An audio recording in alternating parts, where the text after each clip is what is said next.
Welcome to the Unstoppable Recording Machine Podcast, brought to you by Focusrite, supplying hardware and software products used by professional and amateur musicians, which enables the high-quality production of music.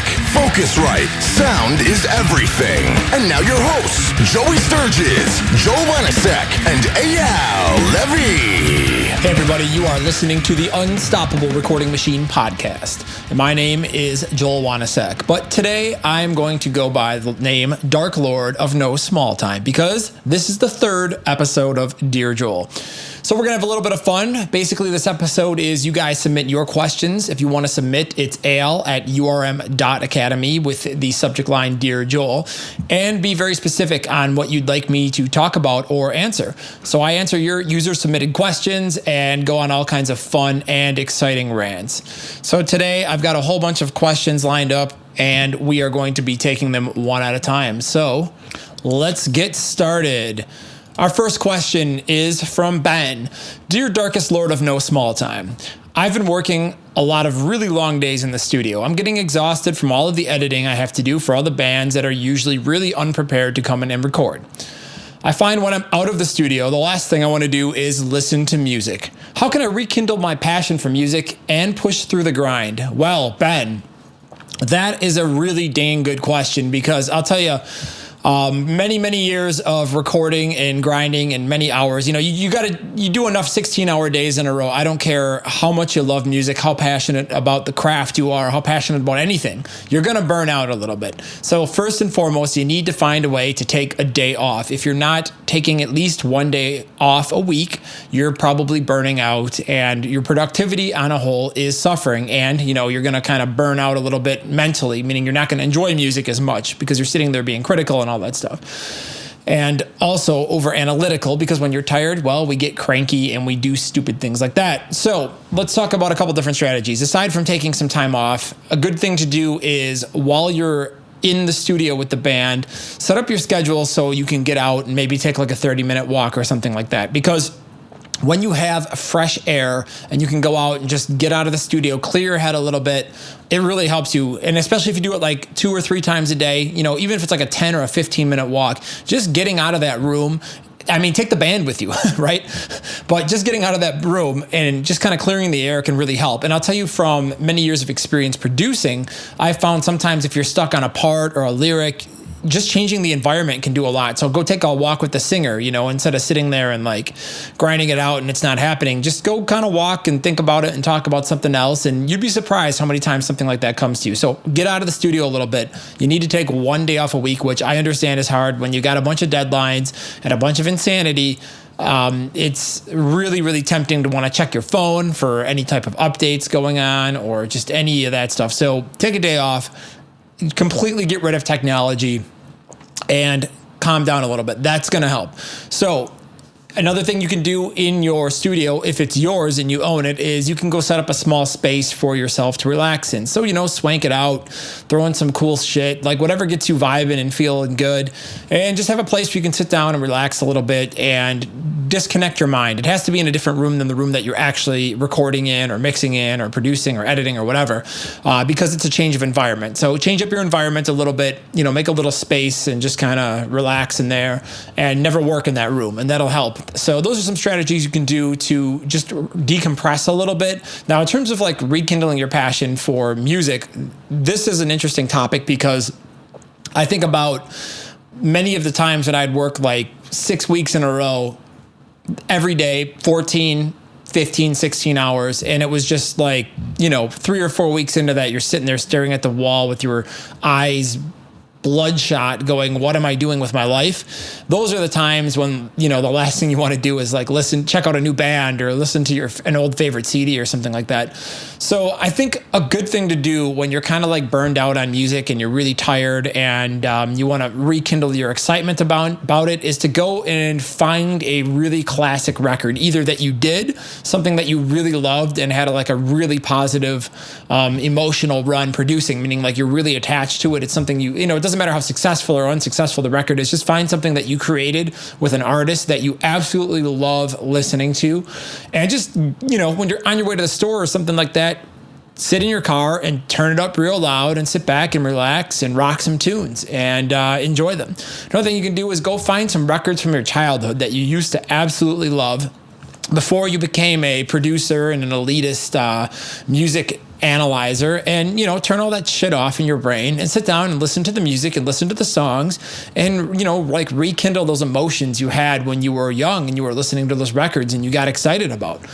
And this is something I feel like that's really therapeutic and really important to do because when you're doing music 12 plus hours a day minimum, the last thing you want to do is listen to new music. I mean, I remember all the time I'd go out and like hang out with some friends or something. They'd be like, "Oh man, have you heard this new band?" And I'm like, "I don't listen to music." And they're like, "What do you mean? I thought you were a music producer." And you're like, "You don't understand. When you do music all day, the last thing you want to do is come home and get in your car after, grinding out all day and pop in a CD and check out the new band that's hot or the new song on the radio." And, it's difficult because first off, you have to be able to shut off that part of your brain that's like, deconstruct this. I'm a producer. Okay, this is wrong. This hook should have went to this. This should have did that, blah, blah, blah.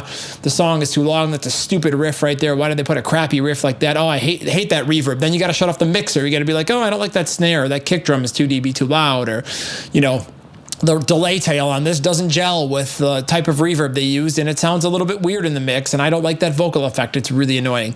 So you got to be able to turn that crap off, and it's hard to do when you're checking out new music or, just like listening to the radio for things like that. So if you listen to things that you loved and were a huge part of your life growing up, those are going to be a lot more non-judgmental to listen to. Another thing that helps me is I listen to like really weird music by the standard of where I live. So for example, being an American, obviously we have a lot of different genres of music here that are very popular, but I'll listen to a lot of stuff that would be considered like way out there and really exotic. Like, for example, I like Arabic pop a lot. I don't understand a damn word of it. And it's kind of different and goofy sometimes for me, but at the same time, when I listen to it, I just listen to the music and I don't necessarily care that I wouldn't have liked that lyric if I could translate it or this or that, or, that's a weird melody. I just sit back and I listen to it and I kind of throw it in the background and just kind of enjoy it. So I like to listen to a lot of like weird foreign music and stuff that's hard for me to analyze because I'm not very familiar with it and it's different. And I also try to find something when I'm listening to that music that I like about it. So if it's a really weird song and I'm like, man, I really hate the vocalist, maybe the beat is really cool, or maybe it's got like a cool riff or a cool bass part or something like that. So try to find something in the music that you enjoy, and that helps too. So those are all strategies you guys can use to kind of like rekindle the fire when you're burned out, you're tired, you're having a hard time turning off that analytical brain because it's on all day long, every single day. And, you want to just be a normal person for a little bit and not a music snob. It's very difficult, but it can be done. You got to kind of train yourself to do it. So, Ben, hopefully that is helpful to you. All right, next question from Austin to the Dark Lord. How do you approach helping a band write songs? I often have bands come in that have cool ideas but definitely need polishing. I try to push them in that direction, but they often don't want any outside input or argue. That's not how we've played them for over a year. I love that line. That happens to you too, huh? I struggle to find a balance between pushing the band to have the best music possible and feeling like they're still in control of the songs and music. Okay, I've got a lot of different thoughts on this, Austin. So first and foremost, the most important thing with the band is what are they trying to accomplish? Okay, if the band is not trying to be commercially successful in any way, shape, or form, and they literally don't care, don't push them. Just hit the button, smile, because hey man, you get paid the same unless you're a producer and being paid on points and things like that. But reality is if you're just recording the band and mixing the band, some bands are going to be really weird and really out there, or there's just no way they're going to succeed. So why, if they don't want to succeed and that's not one of their goals in terms of like commercially, then why force them to? Just do your job and make them sound good and make a cool record.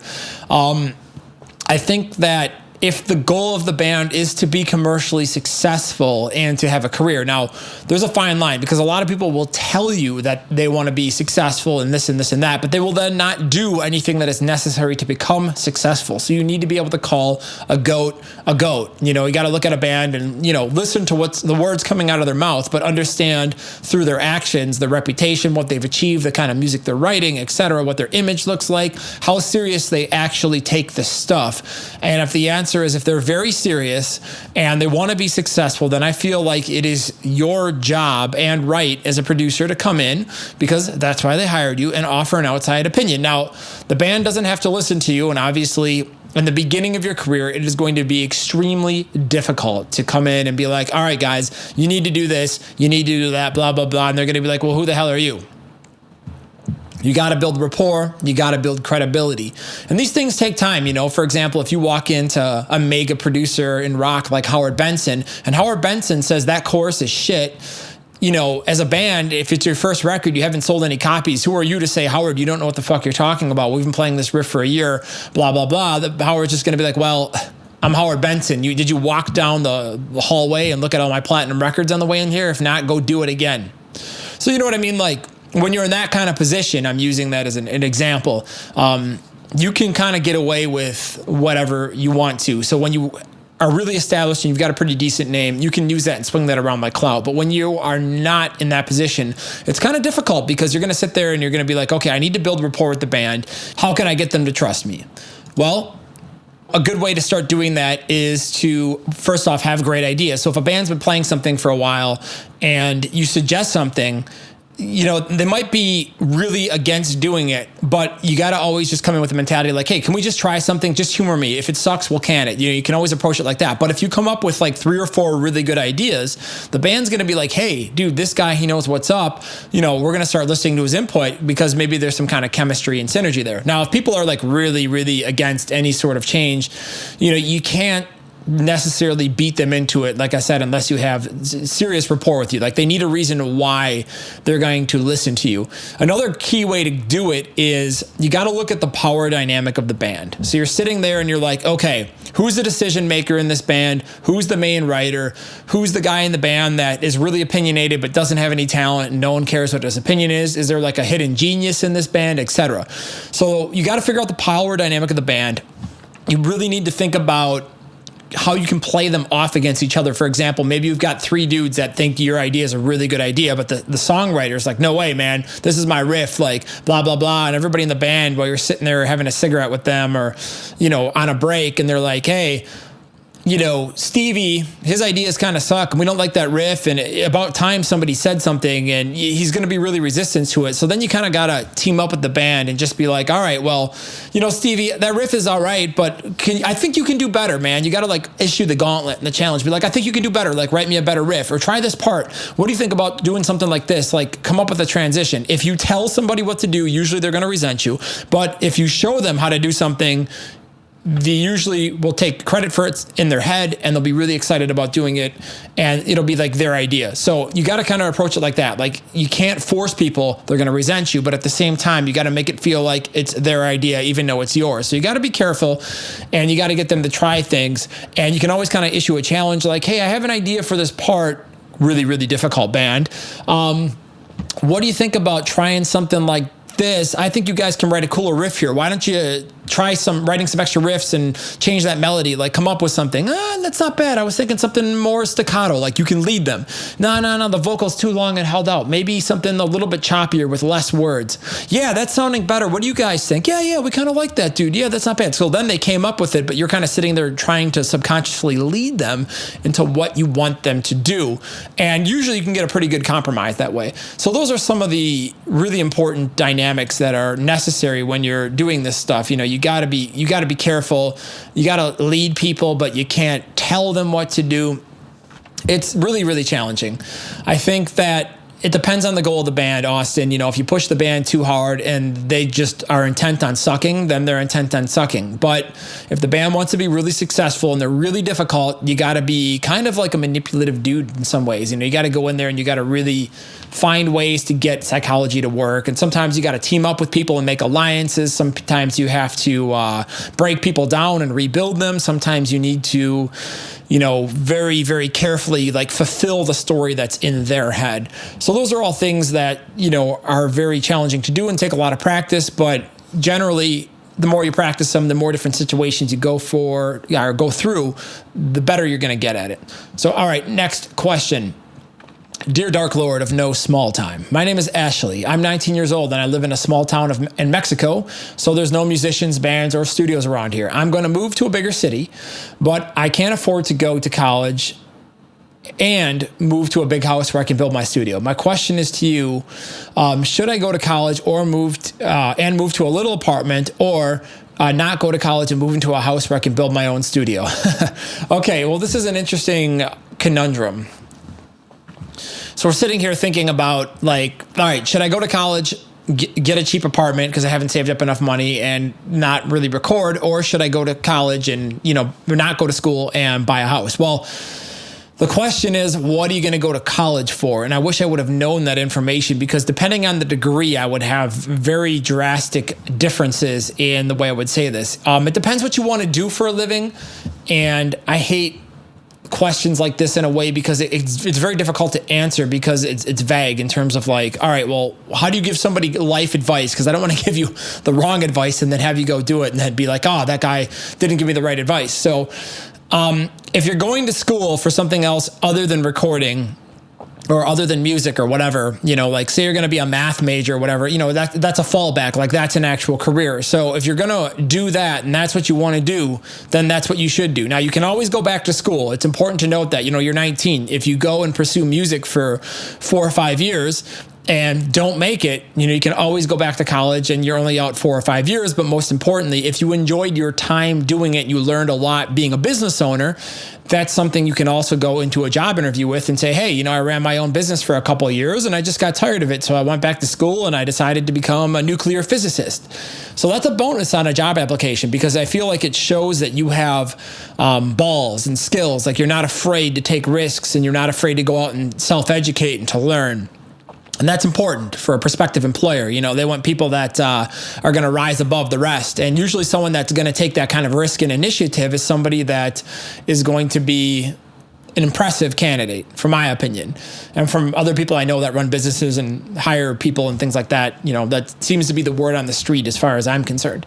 Now, I would say that if you're going to go to school for recording production or something like that, I would absolutely go and get the house, open a studio, and just start finding a way to do it. You might need to work a day job or something like that or on the side, but I will also throw out that you probably do not need a big house to record bands. You can always go and outsource drums, which are the loudest thing, to somewhere else. So you might be able to actually get away with, well, it'd be difficult in an apartment, but maybe you could rent like a duplex or a house that's a little bit more affordable in the beginning, that isn't as big, but will allow you to have a little bit of space and some better isolation. So you're not going to be annoying the neighbor above and below you when the band is hooting and hollering, screaming when you're recording and things like that. So I would buy a smaller house and then find a way to either outsource your drums or basically minimize your noise, or get some sort of place that, like, you can not have a massive proximity to neighbors, but at the same time, you're paying an affordable rent, your affordable mortgage or whatever. I have no idea what the mortgage market is like in Mexico. So I have no idea what the terms are, what makes more sense. But do something financially smart is what I'm saying. If you've got money saved up, be careful, because, if you don't have any bands, you're going to get a house and then start a business. You got to think about how you're going to get income coming in right away, because it may take a couple of years for you working out and, getting bands in the studio and things like that to really start to get to the point where you're paying your mortgage and all your expenses and you're making a living. So you got to be careful there. I'm all in favor of making really smart and conservative financial situations. When I always did things in my studio and my business, I always kind of tried to prepare for the worst, but was very optimistic. Like, okay, in 3 to 5 years, I'll be doing X, Y, and Z. This is kind of my plan, but let's pretend none of that works out. What am I going to do financially? How am I going to get by, and et cetera? I think that it's really important to keep your overhead down. So to sum it up here, Ashley, I think that you got to figure out what you'd be going to school for and if it's worth going to school for, if that is what you want to do with the rest of your life, meaning if you want to record and produce bands or whatever, or you want to go and, go to school for that or whatever. If you're going to do that, I would just start the business and, learn how to sink and swim and just be an absolute fanatic devotee to studying audio and get your education from yourself. That generally is, in my opinion, is a much better way to go for a recording type or an artistic type degree, because, you go to university for recording. how are you going to get a job? I mean, I know a lot of guys that own studios that won't take somebody out of a program like that because they want to teach them from scratch. So there's a lot of pros and cons you need to think about. Make sure if you're going to buy a house that you buy a house that is affordable and you can, have a nice cushion. So I like to say at least 6 months worth of savings so you can have 6 months to figure it out if you really, really get into some trouble. So be smart about it. I'm not sure what the best thing to do for you is, only because I don't know what it is you're trying to do. So once you figure out what you're trying to do, then you can do it. And, good luck to you. I hope you really nail it. And hopefully you are very successful with it. All right, next question from Aaron. I absolutely love the mix of Vinyl Theater's Breaking Up My Bones that you did. The low end in particular is so spectacularly well-defined and consistent. I was wondering if you could talk about your philosophy of balancing the low end of the mix as a whole. Okay, I got to remember, because this was a while ago, maybe like 2.5, 3 years ago, and I'm trying to think what I used. So I mixed that through a summing mixer. I used an SSL Sigma, and that's actually one of the things I wish I would have done on that mix is turn up the bass like 2 dB, because I feel like it's just a little bit on the soft side for me. And looking back for how I mix now, that's like one of the things that I wish I had done on that mix. Just gas the bass a little bit. There wasn't a lot of time. I was kind of in a hurry when I made that record because I was leaving the country and the label was trying to push me to get it done. And, it was a very crazy time. So I had to kind of get it done. I didn't have a ton of time to reflect on it. It was very impulsive, and I'm definitely happy with the mix. I just wish there was a little bit more bottom end. So it's interesting to read this comment to think that somebody really, really likes it. So that's cool, man. I definitely appreciate that. I'm trying to think of the philosophy. When I was recording the band, I tracked in everything through a lot of really nice gear. So for example, the bass was a DI. And I don't remember what kind of Fender bass it is. Let's just say something stock, like a P or a J bass or something. Or, it was like one of the stock popular Fender models of bass. I don't remember exactly. And it went into a Sans amp with a little bit of distortion to kind of, help limit the low end. And then I went through a Shadow Hills mastering comp and a Manley Massive Passive. And the Shadow Hills was crushing the bass on opto, a couple dB, to kind of make it more consistent. And I really like that opto compressor circuit for tracking, as I've said on the podcast many times, because it's really safe and the attack and release times aren't going to screw you later in the mix if you set them just a little bit wrong in terms of like movement and, how well it's locked with the rest of the track. So it's a very safe compressor to track with, and it's got those cool transformer options. I probably used like steel or iron, which has got some grit and some nice analog distortion. Iron's got a bump at 100. Steel's got a little bit of a bump at 50 hertz. I like the Massive Passive usually just for the tubes in it. It's kind of got a cool sound to it, so I definitely went through that. And then I may or may not have used an additional compressor like a distressor, but again, I think I was Shadow Hills optoing it. So I recorded the DI and I recorded the Sans amp track. When I mixed it, I believe, if I remember correctly, that I took the Sans amp for the bottom end. I probably just put some limiting on it and maybe a little bit of post EQ. And I think that was it. It didn't really need a lot because I already processed it how I wanted it going in the box. And the top end, I took the DI and I think I just put some amp distortion on it, like I do in Nail the Mix. It was probably just like stock Cubase distortion or something really stupidly simple, and filtered it out. And I'm trying to remember. Oh my God, it's been so long. I definitely put a little bit of distortion on it and probably a little bit of EQ and maybe some limiting or something like that. So it wasn't anything crazy. It was just about getting a really good, consistent bass performance and running it through some really nice gear in mix and then summing it analog to really kind of get that depth and that juice and, that front to back, that analog give. So that's kind of what I did on the actual mixing side. I think I definitely came back out of the SSL, went back into the Shadow Hills and the Massive Passive on the mastering chain because they had a nice just width and size and just that little bit of glue. So that's pretty much the chain. So definitely, I think the most important part of that, Aaron, was getting good, solid performance out of the bass and getting each note on the record to be performed as loud as I wanted to. So if the bass player goes up and plays something high, I want to make sure he's getting enough volume out of his hits. So when he goes down low, there's not a massive jump in the low end. So I don't have to make up for it with compression. Okay, next question from Scott. Privyet iz Kieva. That means hello from Kiev, Ukraine. As a power lifter, I find it very easy for me to visualize my next lifting goals. Is it more or less easy enough for me to say, okay, Scott, this year you're going to get hit 440 pounds on the squat, which is 200 kilograms. I can replay the visual of me hitting that squat rack every day, and it keeps me on track. I seem to not be able to do this with audio work. I still have trouble nailing down exactly what I want to achieve. My goals are too general, like wanting to work in the audio world, etc. How did you force yourself to learn to be able to decide, pick a goal, and visualize hitting your goal? Okay, this is an interesting topic here, Scott, because I definitely struggled with this a lot when I started recording. I know I wanted to do music. I had no idea where I wanted to go. I was playing in a band. I was recording a little bit. I was screwing around with my guitar website, and I just had a bunch of, I also licensed songs. I had like all these little irons in the fire. And it was really frustrating because I wanted to kind of do all things and be great at all things. But again, opportunity cost. You can only do one thing at a time at any given moment, and it's always at the sacrifice of something else. So you kind of got to narrow things down. Now, the good thing is you're already doing audio, and whether you want to mix or produce or edit or whatever. And I've talked to you actually on one-on-ones here via URM Enhanced. So I have a good idea. I know that you like to do editing and mixing and mastering and things like that. So, it's good to specialize a little bit in that. For audio, it's hard to set goals because it's a creative field and it's running a business. So I feel like having not specific day-to-day goals other than execution goals, meaning like, okay, today I'm going to hit up 10 bands and I'm going to go develop some relationships. Tomorrow I'm going to do the same thing, and I'm going to do that every single day except on Sundays. And then I'm going to try to land 1 out of every 10 people that I hit up with hit up as a client, and blah, blah, blah. Like having daily executable goals is fun and important. But in terms of actual business goals for how successful will I be in 3 years or 5 years, those are much harder to predict. And a lot of things I've ended up doing in my life, and I can only speak from my experience, have definitely been things that I did not expect to do. So like what I'm doing right now, which is talking to you guys, this was not in any 5 or 10 year plan that I ever had.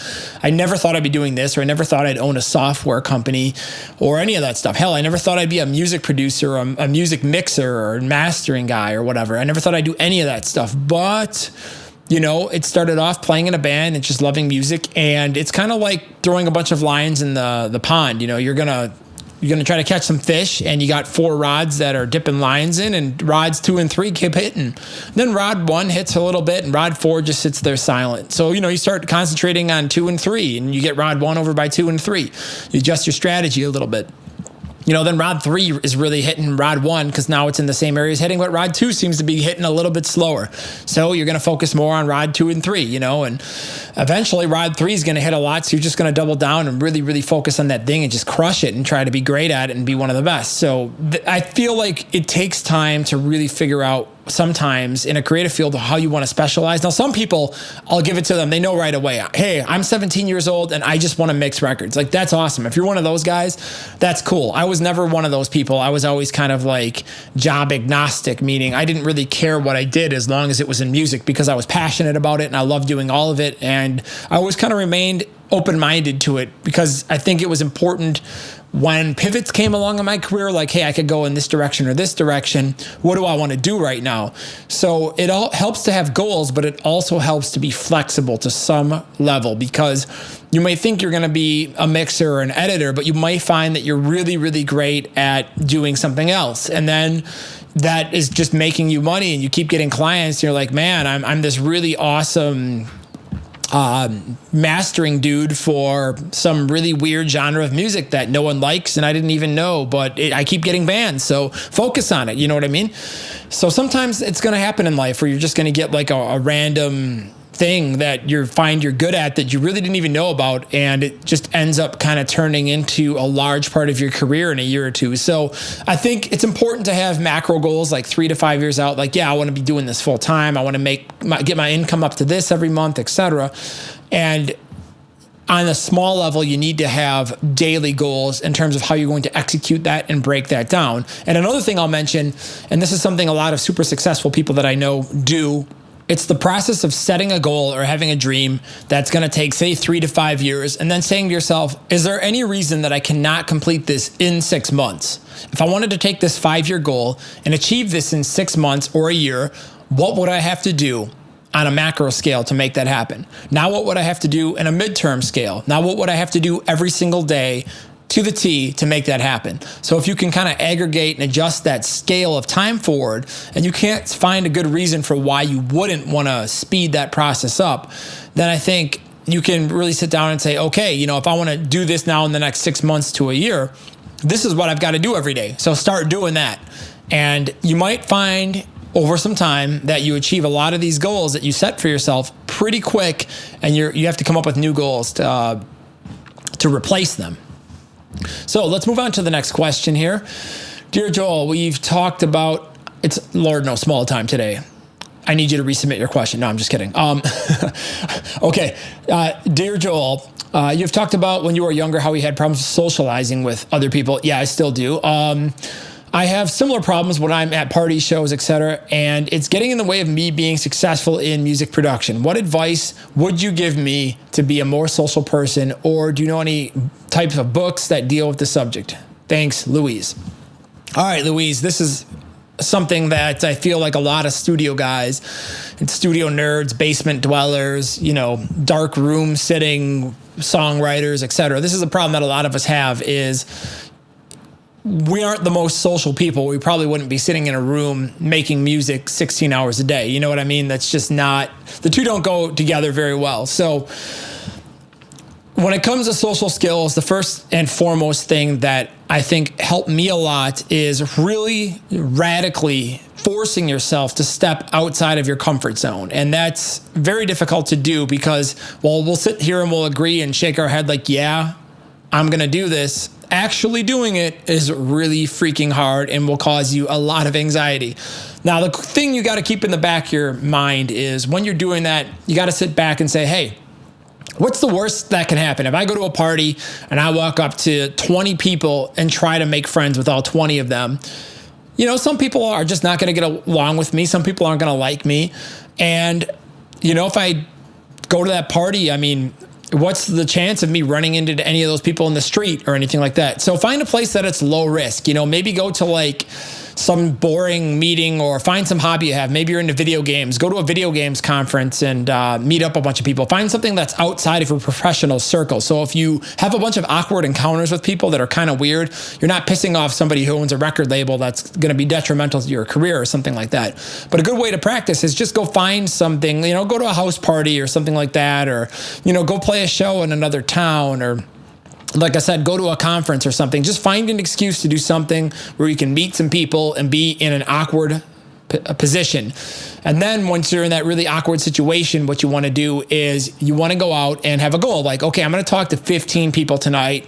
And if I don't talk to 15 people, then I failed. So I have to talk to 15 people no matter what. So you're going to go out and you're just going to do it. And you're going to practice. And you're going to practice a lot. And you're going to do this every week. And it's difficult. Okay, when I was in college, I was very socially awkward. And I went to a house party, I remember, for the first time all by myself, which was really awkward because I had like one or two good friends. And I never really went anywhere without those guys. And I just did it by myself. And I walked into a room with 100 people in it and absolutely knew not a single person. And I felt so weird and so out of place. And, I walked right up to the keg, had a couple of beers, relaxed a little bit, and then I just started. And, by the end of the night, I met some cool people and made some friends and, pissed a few people off. And it was okay. You know what I mean? Because the thing is, some people, you're just never going to see them again. So it doesn't matter if you say something stupid or you make a fool out of yourself, or you don't have to deal with them. And even if you do, so what? It doesn't matter. Like, people say and do stupid shit all the time. It happens to all of us. I don't care who you are. No one is perfect. We all say and do stupid things. It happens. We all have our good days. We all have our bad days. So you can't be so self-conscious that, you're going to mess up or say something weird or whatever. So you just got to go and do it, man. Another good test is if you're really socially awkward. I don't know what your love life is, but go hit on girls. And that's something that creates a lot of anxiety for socially awkward people because it's just so, I don't know, like there's that whole fear of rejection thing. So go hit on girls and just expect to get turned down by all of them.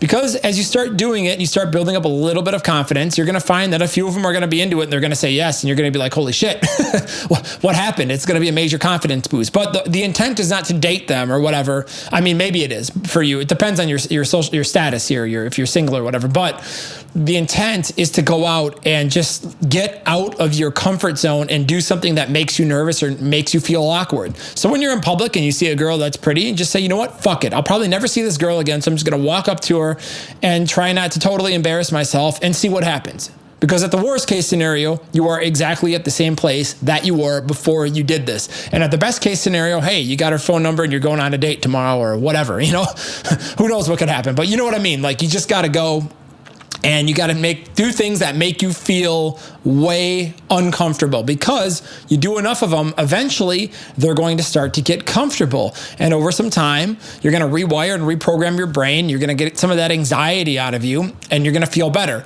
Now, another really good way to break social anxiety is to be in a band and perform on stage in front of people, because what's the cliche that there are so many people that are more afraid of public speaking than there are of death. I don't know what percentage it is because I forgot, but it's a very quoted statistic in every speech class I ever had to take when I was a kid in college. So a lot of people are afraid to be in front of other people and embarrass themselves and speak or play in a band or whatever. So getting your butt on stage and singing or talking in front of a crowd of people is a great way to break social anxiety. If you can get in front of a room of a couple people, 100 people, 1,000 people, etc., and you can't walk up to a girl in public or, some person in a band and start a conversation, you should be able to do it. So being on stage in front of 1,000 people is way scarier, in my opinion, than walking up to some random person and just starting up a conversation. I mean, maybe it's not. You might feel different, but I'm just saying, like, the two skills are not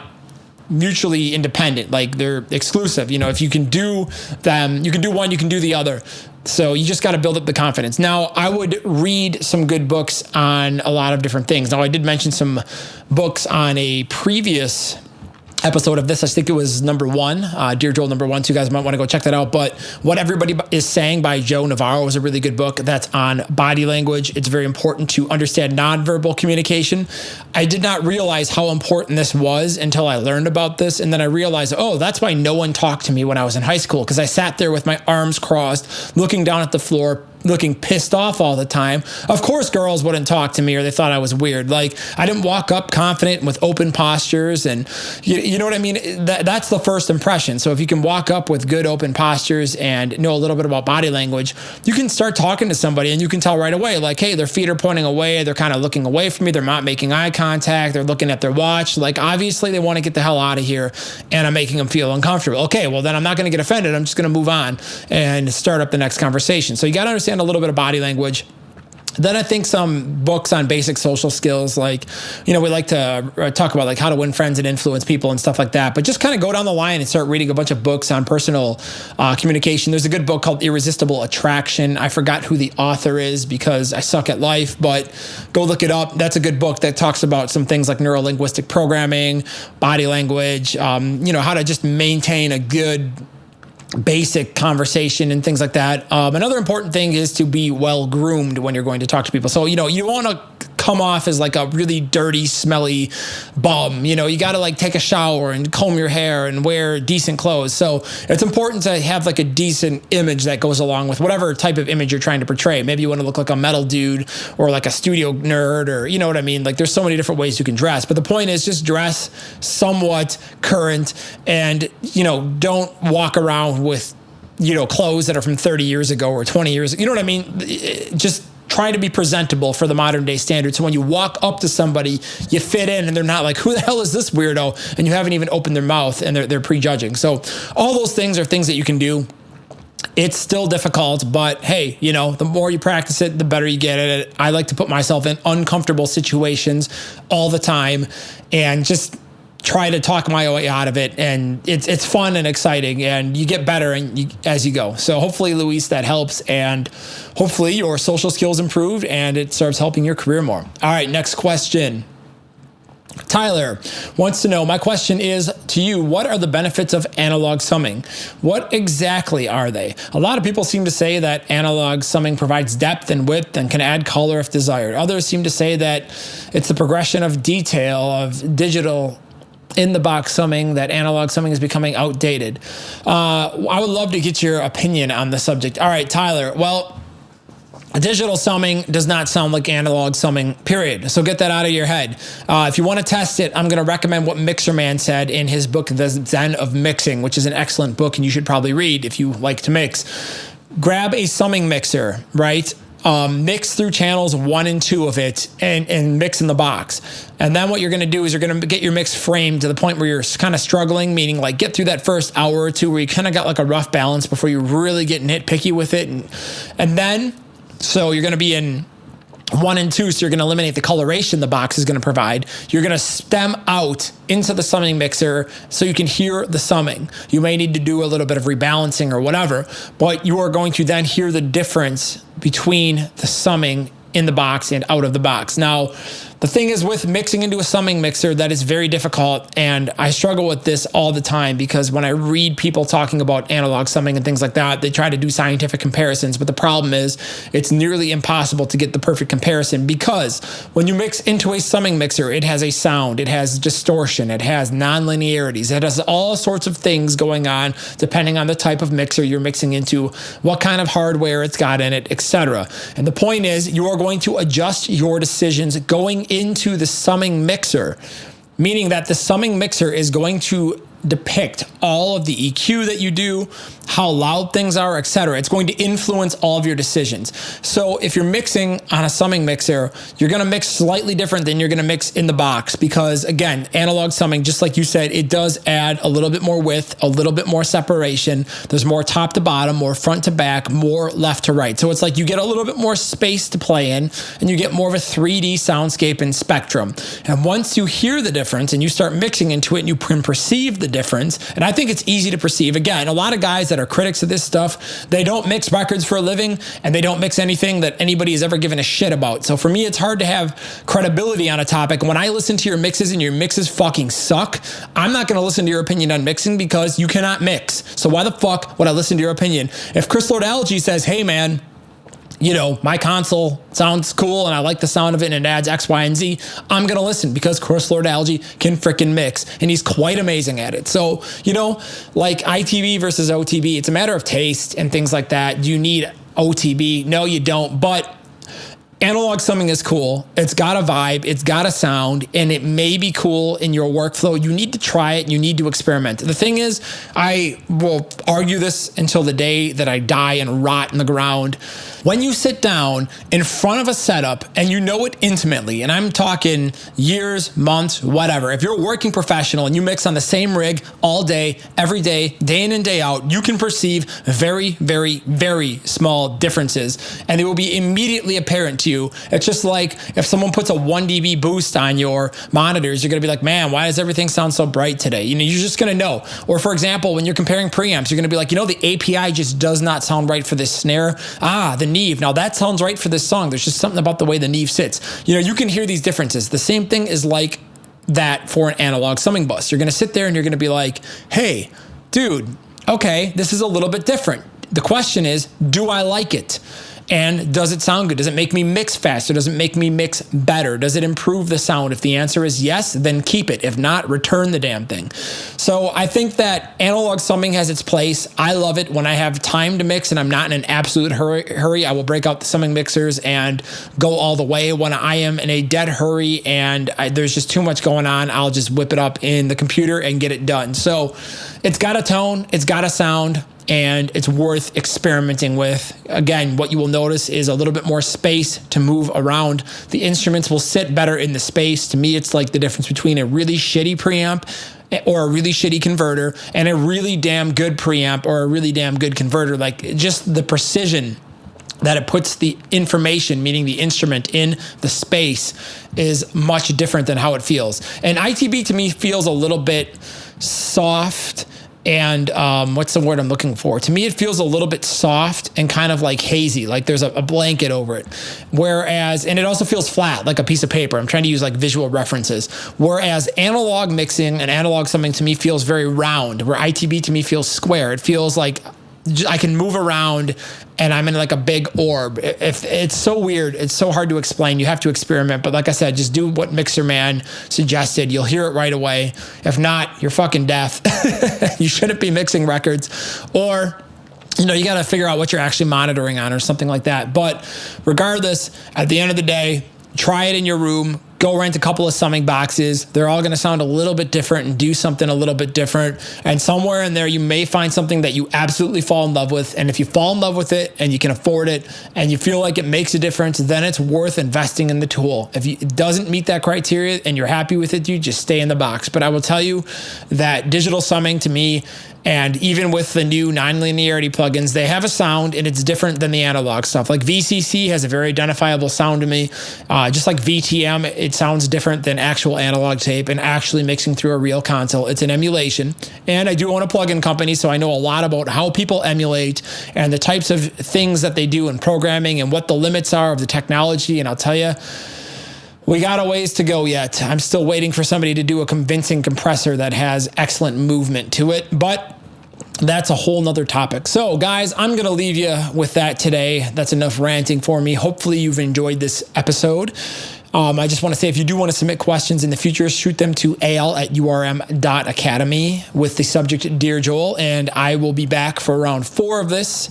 And we will get together soon and talk shop some more. But I got more questions to answer, and you guys take care. Cheers. The Unstoppable Recording Machine Podcast is brought to you by Focusrite, supplying hardware and software products used by professional and amateur musicians, which enables the high-quality production of music. Focusrite, sound is everything. Visit Focusrite.com for more information. To ask us questions, make suggestions, and interact, visit urm.academy/podcast and subscribe today.